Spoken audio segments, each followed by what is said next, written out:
கவனிங்க. இப்போ நமக்கு எதிராக ஒரு இந்த மாதிரி செயல்படுறாங்க. ஏரோதின் ஆவிகளும் யூத ஜனங்களும் மனுஷனுடைய எண்ணங்களும் நமக்கு விரோதமா செயல்படுது. நம்ம வந்து சிறை பிடிக்கணும், அழிக்கணும் ட்ரை பண்றாங்கன்னு வச்சுக்கோங்களேன். இப்போ நாம என்ன பண்ணலாம்? கவனிங்க, என்ன பண்ணலாம் சொல்லுங்க. கவனிங்க, இதுல இருந்து இப்படிப்பட்ட இப்போ இது ஒரு பிரச்சனை இல்லையா? அந்த பிரச்சனை இருந்து எப்படி நம்ம தீர்வு கண்டுபிடிப்பது?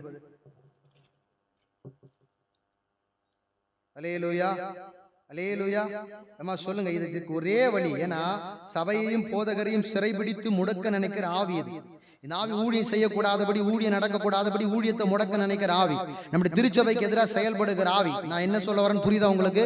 இந்த ஏரோதின் ஆவியும் யூத ஜனங்களுடைய எண்ணங்களும் நமக்கு எதிராக இருக்கிறபடினாலே இதை முறியடிப்பதற்கு ஒரு சிறந்த வழியை நாம் கண்டுபிடிக்க வேண்டும் என்று சொன்னால் எடுத்து வாசிங்க. அப்போஸ்தலர் 12ஆம் அதிகாரத்துல 5வது வசனம் சொல்லுகிறது. கொஞ்சம் வேகமா பார்த்து நம்ம கரெக்டா ஒரு 15-20 நிமிடங்களை நான் முடித்துடலாம். எடுத்து வாசிங்க. சிறைச்சாலையில காக்கப்பட்டு இருக்கையில் சபையார் அவனுக்காக ஊக்கத்தோடு ஜெபம் பண்ணினார்கள்.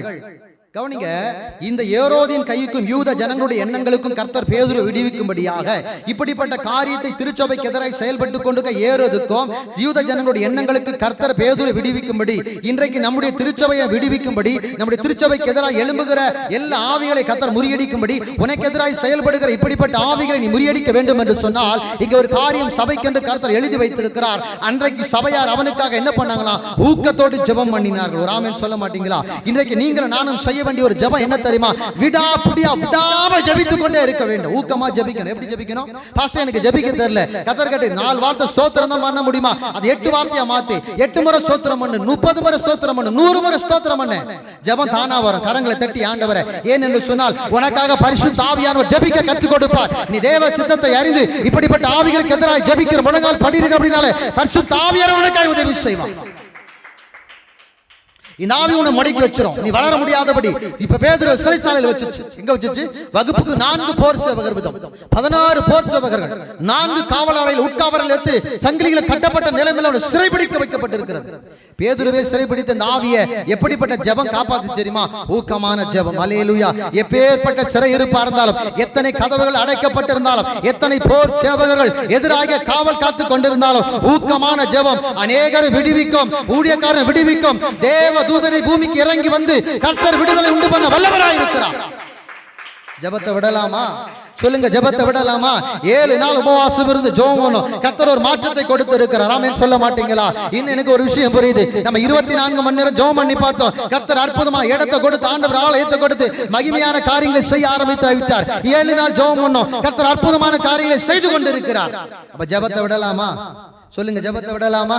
வாய் வர மாட்டேங்குது, தலையை தான் ஆட்டுறீங்க. இன்னும் ஜெபிக்கலாம்னு சொல்ல மாட்டீங்களே. இன்னும் ஊக்கமா ஜெபிக்கலாம் பாஸ்டர் சொல்ல வாய் வரலையே. நான் சொல்லி இருக்கிறேன், இன்னும் வாய் வரல பாரு. அங்க ஒரே ஒரு கை தான் மேல எழும்புச்சு.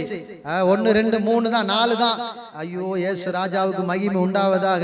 சிஸ்டருக்கு விருப்பம் இல்லைன்னு நான் நினைக்கிறேன். கையை உயரமா தூக்க மனசு போயிடுச்சு. அல்லேலூயா. கவனிங்க, ஊக்கமான ஜெபம் சிறை இருப்பில் இருக்கும்போது, வியாதியின் படுக்கையில் இருக்கும்போது, ஏதோ நெருக்கத்தில் இருக்கும்போது விடாப்பிடியா ஜெபிச்சுக்கிட்டே இருக்கும். இந்த காரியத்தை செய்யுங்க செய்யுங்க செய்யுங்க ஆண்டவரே, செய்யுங்க ஆண்டவரே, விடாதீங்க ஆண்டவரே.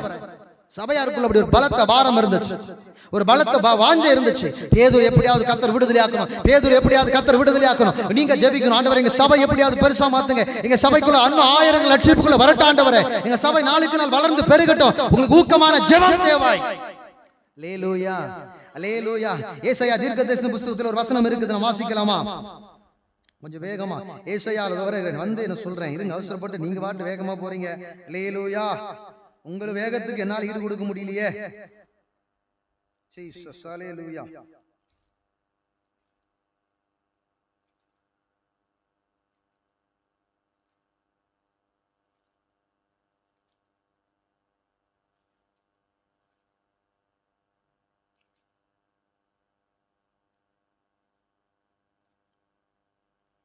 சோதராண்டவரே, சோதரம் சோதரம். கர்த்தர் எருசலேமை ஸ்திரப்படுத்தி அதை புகழ்ச்சியாக்கும் வரைக்கும் பூமியில் அவரை அமர்ந்திருக்க விடாதிருந்தார்.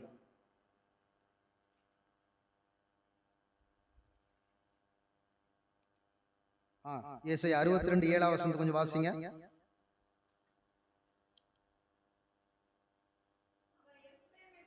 அவர் எருசலேமை ஸ்திரப்படுத்தி அதை பூமியிலே அதை புகழ்ச்சியாக்குற வரைக்கும் அவரை அமர்ந்து. அப்படின்னா ஜெபத்தை விடாத.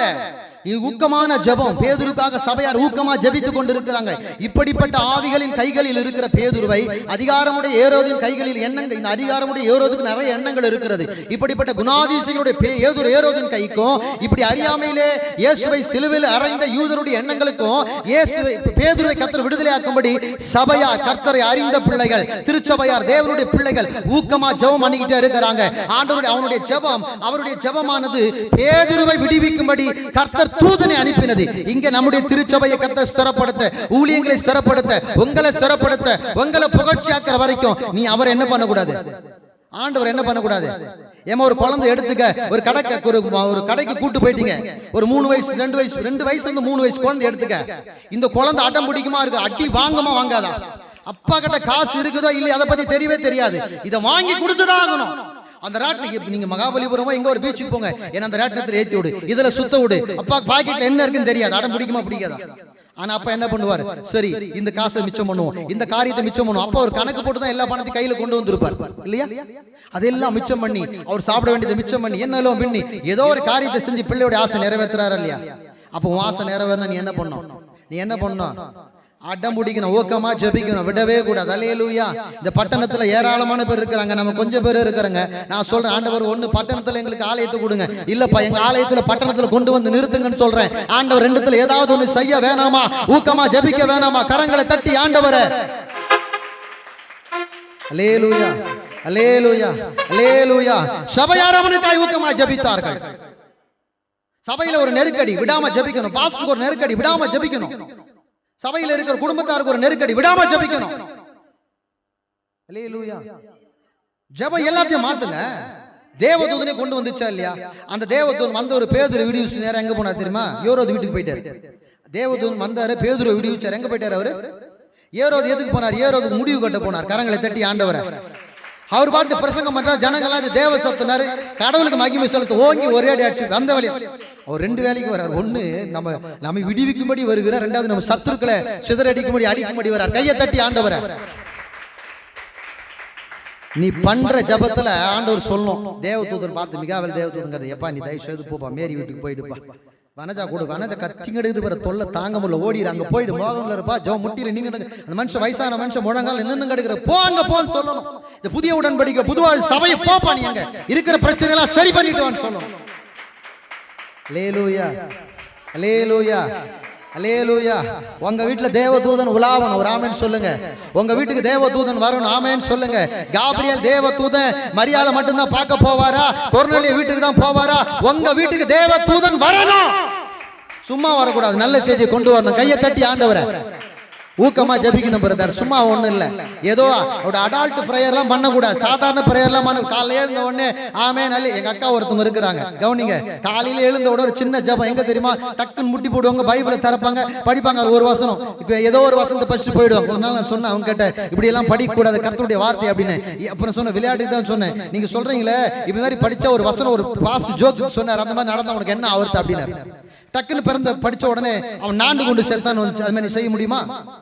யாரோ ஒருத்தர் பைபிள் படிச்சார், அப்படி திறந்து படிச்ச உடனே அவன் நாண்டு கொண்டு செத்தான்னு நினைச்சான். இந்த வசனம் நல்ல வசனம் இல்லையா, அடுத்த வசனத்தை நம்ம படிப்போம்னு சொல்லி திறந்த உடனே அவர் சொன்னாரா, நீயும் போய் அந்தபடியே செய்யணும் இருந்துச்சான். கவனிங்க, என்ன இருந்துச்சா, நீயும் போய் என்ன பண்ணு, அந்தபடியே செய்யிச்சான். என்னடா அந்த 2 வசனமும் நல்ல வசனமா இல்ல, 3வது ஒரு வசனத்தை எடுத்து மறுபடியும் திறந்து பார்த்தா செய்கிறதை சீக்கிரமா செய்யணும் வந்துச்சான்.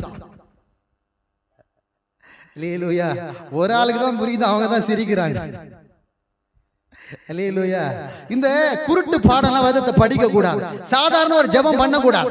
அவங்க அப்படிதான் பண்ணுவாங்க. அன்னைக்கு இந்த காரியத்தை சொன்னேன், அப்ப யோசிச்சு பாருங்க, அவன் நாண்டு கொண்டு செத்தான்னு வந்து நம்ம செஞ்சிட முடியுமா?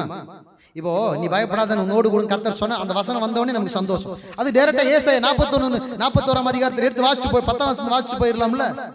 இந்த டக்குன்னு இப்படி இந்த ஜோசிக்கார மாதிரி பைபிள் எடுக்கிறது, எத்தனை பேர் அப்படி படிக்கிறாங்கன்னு தெரியல, டக்குன்னு திறந்து இப்படி படிக்கிறாங்க. அப்ப வருது, இப்போ அவன் நாண்டு கொண்டு செத்தான்.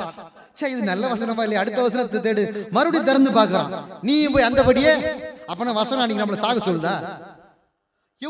நம்ம எவ்வளவு ஆண்டவர் அவமதிக்கிறோம் பாருங்களேன். இப்ப மறுபடியும் 3வது திறந்து பார்த்தான், மறுபடியும் திறந்து பார்த்தா அவனுக்கும் வந்தது பாரு, நீ செய்கிறது நீ சீக்கிரமா அப்படின்னு ஆண்டவர் அவனை சாக சொல்றாரு. எங்க வேதத்தை எப்படி படிக்கணும் தெரிந்துக்கணும். ஊக்கமான ஜபத்தோட வசனத்தோட ஜெபம் பண்ணணும். நீ ஜெபம் பண்றனா வசனம் இல்லாம ஜெபம் பண்ண கூடாது. இன்னைக்கு சொல்லு, ஆண்டவர் யோரோதின் கைக்கும் யூத ஜனங்களின் எண்ணங்களுக்கும் என்னையும் என் குடும்பத்தையும் என் சபையாரையும் போதகரையும் ஊழியக்காரையும் திருச்சபை விலக்கி ரட்சிக்கன்னு சொல்லுவோம். ஜெபத்துல இந்த பாயிண்ட சேர்த்து ஜெபம் பண்ணிப்பார். பிசாசு நம்ம எல்லைக்குள்ள வர மாட்டான். கரங்களை தட்டி ஆண்டவரே, அன்னைக்கு இருந்த சபைக்கு என்ன வசனம் தெரியுமா, அந்த வசனத்தை சொல்லி ஆவியில நல்லா நிரம்பி ஜெபிக்க ஆரம்பிச்சது. அந்நிய பாஷையில ஜெபிக்க ஆரம்பிச்சாங்க. ஜெபிக்கிற ஜெபத்துக்கு தேவதூதன் வந்துட்டார். நான் சொல்றேன், உன் வீட்டுக்கு என் வீட்டுக்கு தேவதூதன் வரணும். நம்முடைய ஊழியத்துல தேவதூதர்களுடைய செயல்பாடுகளை நம்ம பார்க்கணும். கரங்களை தட்டி ஆண்டவரே, அன்னைக்கு கொர்நேலிய வீட்டுக்கு தேவனால தேவதூதன் அனுப்ப முடியும்னா, பேதுருவை விடுவிக்க ஒரு தேவதூதன் கர்த்தர் அனுப்ப முடியும்னா, உனக்காக எனக்காக கர்த்தர் தம்முடைய தூதர்களை அனுப்புவாராக. அப்போ ஊக்கமான ஜெபம் பண்ணணுமா பண்ணக்கூடாது? அல்லேலூயா. பண்ணணுமா வேணாமா? ஊக்கமான ஜெபம் பண்ணுமா? இப்ப நல்லா கவனிங்க, ஒரு சிம்பிள் விஷயத்தை சொல்றேன். ஈசாக்கு குறித்து நான் சொல்லி முடிக்கிறேன். ஈசாக்கு போறான், கேரா ஊர்ல குடி இருக்கிறான். கர்த்தர் சொல்றாரு, நீ பயப்படாத, உன்னோடு கொடுக்குறேன், இங்கே இருப்பான்னு சொல்றாரு. இருக்கிறான். இவன் இருக்கும்போது என்ன பண்றாங்க தெரியுமா? தண்ணிக்கு பெரிய பிரச்சனை வருது. இப்போ என்ன பண்றாங்க? ஆபிரகாம் என்ன பண்ணாரு? தோண்டின துறவுகள்லாம் இருந்துச்சு. அந்த துறவை எல்லாம் என்ன பண்ணாங்க? பெலிஸ்தியர்கள் ஈசாக்கின் மேல் உள்ள கோபத்துல தூற்று போட்டாங்க. நல்லா கவனிங்க, ஈசாக்கின் மேல் உள்ள கோபத்துல என்ன பண்ணாங்க? ஈசாக்கு பணக்காரன் ஆவறான், ஈசாக்கு வசதி ஆவறான், ஈசாக்கு கர்த்தர் ஆசீர்வதிக்கிறான்னு சொல்லி அந்த துறவுகளை எல்லாம் தண்ணீரால் நிரப்பி மண்ணால நிரப்பி போட்டுட்டான். இப்ப ஈசாக்குடைய வேலைக்காரர் என்ன பண்றாங்க? துறவை வெட்டுறாங்க. துறவை வெட்டின உடனே வந்து சொல்றாங்க, ஏய் இது எங்க துறவு அப்படின்றான். என்ன சொல்றாங்க? எங்க துறவு விட்டான் அவன். அடுத்து வேலைக்கு மறுபடியும் ஒரு துறவை வெட்டுறாங்க. அப்படியே சொல்றாங்க, ஏய் எங்க துறவு நோண்ட கூடாது, இதுல வர தண்ணி எங்களுக்கு சொந்தம் அப்படின்னு சொல்றாங்க. அல்லேலூயா. மூணாவது துறவு, எங்க உங்களுக்கு சோர்ந்து போகாதீங்க, ஊக்கமா ஜெபம் பண்ணுங்க. ஒரு துறவு வெட்டுறான், அவன் சத்துரு தூற்று போடத்தான் செய்வான். நீ வளரக்கூடாது வாழக்கூடாதுன்றதெல்லாம் செஞ்சுன்னு தான் இருப்பான். எதிரி அதான் செய்வான். அதுக்கு மேல என்ன பண்ண? எதிரினா என்ன செய்வான்? எதிரி என்ன பண்ணுவான் சிஸ்டர்? நீ வாழக்கூடாதுன்னு தான் நினைப்பான். நீ நல்லாவே இருக்கக்கூடாது. அவன் கண்ணு முன்னாடி நல்லா இருந்தா அவன் கண்ணுக்கு பொறுக்காது. நீ நல்ல சாப்பாடு சாப்பிட்டா அவனுக்கு பொறுக்காது. நீ நல்ல சாப்பாடு, அதான உண்மை பிரதர். அவன் தான் எதிரி. ஆனா நம்ம கூட உறவாடும். என்ன பண்ணுவான் அவன்? என்ன பண்ணுவான்? உறவாடிக்கிட்டே இருப்பான். வீட்டுல எப்படி வந்துச்சு இந்த பொருள் பாக்குறோம் இல்ல? அப்ப எதிரி என்ன பண்ணுவான்? தூற்று போடத்தான் செய்வான். ஈசாக்குடைய துறவுகளை தூற்று போட்டார்கள். அதுக்கு ஒரு துறவுக்கு ஏசேக்கு என்று பேரு, மறு துறவுக்கு சித்தனா என்று பேரு. மறுபடியும் துறவை நோண்டுகிறான். கர்த்தர் அங்க தண்ணீரை கொடுக்கிறார். அங்க சொல்றான், கர்த்தர் நமக்கு பூமியில பெருகுபடி இடம் உண்டாக்கினார் சொல்ற. அதுக்கு ரெகபத் என்று பெயர் வைக்கிறான். கையை தட்டி ஆண்டவரே. ஈசாக்கு சோர்ந்து போல, ஈசாக்கின் வேலைக்காரர்கள் சோர்ந்து போல தொடர்ந்து செயல்பட்டு கொண்டிருந்தார்கள். நீயும் ஜெப வாழ்க்கையில தொடர்ந்து செயல்பட்டு கொண்டிரு. உனக்காக தேவதூதர்கள் செயல்படுவதை நீ பார்ப்பாய். நீ முடங்கினா தேவதூதர்கள் அமைதியாயிடுவாங்க. அல்லேலூயா. வண்டி கூட நீங்க ரேஸ் பண்ணாதாங்க வேகமா போகுது. வண்டி ஓட்டங்களுக்கு சொல்றேன், கிளட்சை பிடிச்சாதான் என்ன பண்ணுது? ஆக்சிலேட்டர் மிதிச்சாதான் வண்டி வேகமா போகுது. உன் ஜெப வாழ்க்கை அப்படி இருக்கணும். விடாம ஜெபித்து கொண்டு இருக்கணும். ஈசாக்கின் வேலைக்காரரும் விடல, ஈசாக்கும் விடல. ஒரு நாள் பார்த்தான், எதிரிகள் வந்து சொல்லி, உன்னோடு கூட ஆண்டவர் இருக்கிறார், உனக்கு நாங்க தீங்கு செய்ய மாட்டோம், நீயும் எனக்கு தீங்கு செய்யக்கூடாதுன்னு சொல்லி ஈசா கூட வந்து உடன்படிக்கை பண்ணி கொண்டார்கள். அல்லேலூயா. உன் சத்துரு உங்ககிட்ட வந்து உடன்படிக்கை பண்ணமா வேணாமா? நீ மேல எழுமனாதான் உங்ககிட்ட வந்து உடன்படிக்கை பண்ணுவான். நீ கீழே இருந்தா உன்னை வந்து நசுக்க பார்ப்பான். அல்லேலூயா. புரியுது நான் சொல்றது? அப்ப ஊக்கமா ஜெபிக்கணுமா வேணாமா? தேவதூதன் வரணுமா வேண்டாமா? வாங்க, நீங்க தினமும் தேவதூதரை பார்க்கணும் உங்க வீட்டுல. அவர் ஆவேன்னு சொல்லுங்க. அல்லேலூயா. நீங்க பிசாசை பாத்துக்கிறீங்களா? நான் பிசாசை நேர்ல பாத்துருக்கிறேன். அல்லேலூயா. ஓட்டுற பிசாசு இல்லைங்க, லைவா பிசாசை பாத்துருக்கிறேன் நான். ஆமென். அல்லேலூயா. ரொம்ப ஆச்சரியமா இருந்தது. பிசாசை நிறைய பாத்துருக்கிறேன். அல்லேலூயா. ஆரம்ப நாட்கள் எத்தனை பிசாசை துரத்தி இருக்கிறோம், எத்தனை பிசாசை பார்த்துருக்கிறோம். பிசாசோட சேட்டையில அனுபவிச்சிருக்கோம். ஆனா தேவதூதனையும் பார்க்கிறோம். ஆமென் சொல்ல மாட்டீங்களா? அல்லேலூயா. என்ன பாஷா இவ்வளவு உற்சாகமா பேசி திடீர்னு பேயை பார்த்து பயமுறுத்துறீங்களே?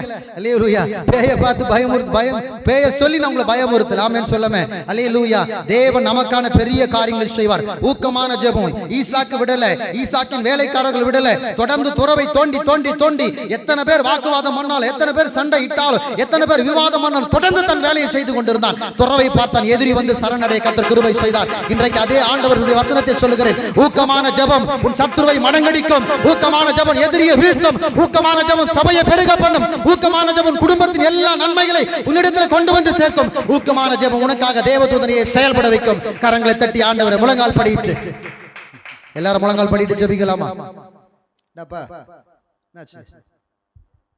எல்லாரும் முழங்கால் படிட்டு ஜெபிக்கலாம். ஒரு ஊக்கமான ஜெபம் தேவை. ஒரு ஊக்கமான